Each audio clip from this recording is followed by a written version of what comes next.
Hai, Assalamualaikum. Nama saya Nur Afika binti Abdul Salam.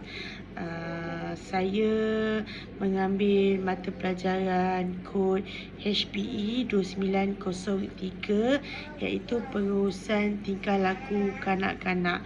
Nombor matrik kad saya adalah 931090864110 dan pusat pembelajaran saya adalah di OUM Seremban Negeri Sembilan. Okey, pada hari ini saya telah diberi tugasan untuk membuat satu rakaman video mengenai teori tingkah laku. Dan saya diarahkan untuk memilih satu teori tingkah laku di mana teori yang saya rasakan sesuai dengan subjek pengurusan tingkah laku. Dan pada kali ini, setelah saya membuat beberapa pemerhatian, beberapa bacaan tentang teori yang bersesuaian, memandangkan saya juga seorang guru tabika, saya telah memilih teori Albert Bandura 1977, iaitu teori peniruan ataupun teori modeling. Okey.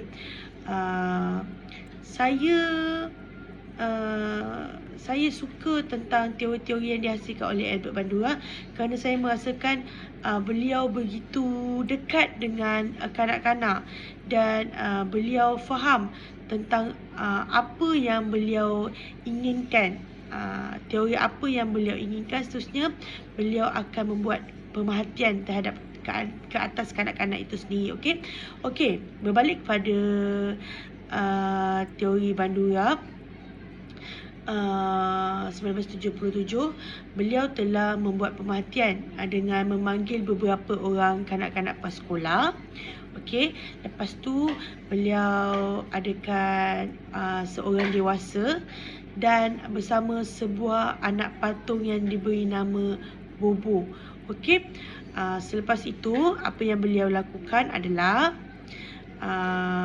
orang dewasa ni berkumpul orang dewasa dan kanak-kanak prasekolah. Orang dewasa ni telah membuat orang kata role play, main peranan. Orang dewasa ni dia tumbuk patung yang bernama Bobo ni. Bila dah tumbuk, kanak-kanak ni perhatikan je. Dia perhati apa yang orang dewasa ni nak buat. Okey, lepas adegan tumbuk anak patung Bobo tu, kanak-kanak ni dibiarkan bersendirian. Maknanya among them je lah, maknanya di antara mereka sahaja. Lepas dia bersendirian, okey, agak-agak kita dapat agak tak apa yang akan berlaku seterusnya. Mungkin pada yang siapa tak ada pengalaman, mungkin mereka takkan syak ataupun agak apa yang akan kanak-kanak ni lakukan. Okey, berbalik kepada cerita teori Bandura ini. Kanak-kanak ini telah memukul anak patung Bobo itu sama seperti yang orang dewasa tadi lakukan. Ini yang dipanggilkan teori peniruan ataupun teori modeling. Okey, kanak-kanak berupaya ataupun mahu untuk meniru kelakuan orang dewasa. Kerana pada tahap ini kanak-kanak tidak dapat membezakan perkara yang baik ataupun yang buruk, kerana mereka merasakan orang dewasa adalah role model mereka. Tambah-tambah untuk ibu bapa. Sebab itu pentingnya untuk ibu bapa berkelakuan positif di hadapan anak-anak. Selain ibu bapa, guru juga adalah role model bagi kanak-kanak. Macam saya seorang cikgu prasekolah. Saya pada satu hari saya memberikan kerja sekolah kepada anak-anak saya lah. Okey, saya ajar, sebelum saya berikan kerja sekolah, saya memberi penerangan dulu macam mana nak buat, macam mana nak buat itu, macam nak buat ini, cara-cara langkah-langkah untuk menyelesaikan kerja sekolah. Okey, bila balik rumah, bila ibu bapanya mengajar untuk nak buat kerja sekolah, tetapi dengan konsep dan cara yang berbeza. Kanak-kanak ni tak nak ikut kata ibu bapa, dan dia lebih untuk membuat keputusan untuk lebih mendengar kata guru mereka, iaitu saya lah. Macam mana saya dapat tahu ni? Ibu bapa dia yang cerita kepada saya. Dia kata, cikgu, ni nama contoh ya, Ali ni tak nak buat kerja. Dia kata saya ajar salah, cikgu ajar macam ni. Itu dia salah satu contoh yang boleh saya terangkan. Okey, berbalik pada isu teori Bandura.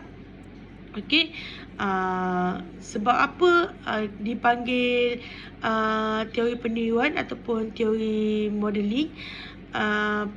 Kerana pada tahap ini anak-anak merasakan orang dewasa adalah betul. Apa yang kita buat adalah betul.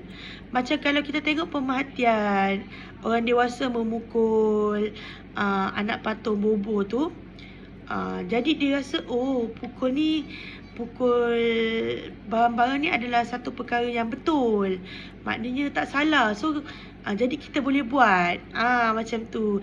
Jadi saya rasakan ianya adalah sangat penting untuk anak-anak membesar dalam persekitaran yang harmoni, persekitaran yang positif.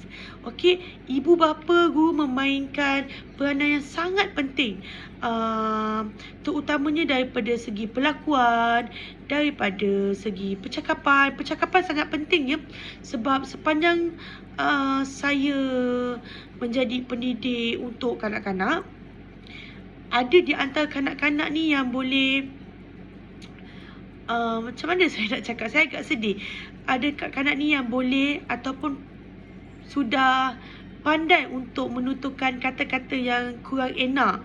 Bila kita teliti, kita siasat, kita tanya daripada mana, dan sangat terkejut apabila anak-anak ni mengatakan, ibu pun cakap macam tu dekat rumah. Ibu cakap dengan ayah, ayah cakap dengan ibu, ayah marah ibu, ayah pukul ibu. Banyak sangat kes-kes yang saya jumpa, yang kanak-kanak bertindak di luar batas sebagai sepatutnya seorang kanak-kanak. Mana mereka belajar daripada rumah, dan ini adalah sangat-sangat merisaukan kita sebagai ibu bapa dan pendidik. Kita risaukan masa depan. Bila dari kecil tidak dibentuk sahsiah yang baik, nanti bila besar akan menjadi satu kerugian kepada anak-anak. Jadi saya harap supaya ibu bapa ni memainkan peranan penting dalam membentuk sahsiah dan kepribadian yang baik buat anak-anak. Sebab kanak-kanak ni macam kain putih. Kita sebagai ibu bapa yang mencorakkan. Kalau cantik, adunan dia cantik lah. Kalau anda kata sebaliknya, sebab apa ya? Kanak-kanak ni sifatnya, kalau buat kata orang putih, fragile. Mereka ni terlalu lembut. Kalau nak bawa di sana terkesan, nak dibawa ke sini pun terkesan. Jadi sebagai ibu bapa, sebagai guru, ini adalah individu-individu yang penting yang akan memberi kesan kepada masa depan anak-anak ni, kepada tingkah laku. Jadi sebenarnya pembelajaran pertama yang anak-anak akan lalui adalah di rumah.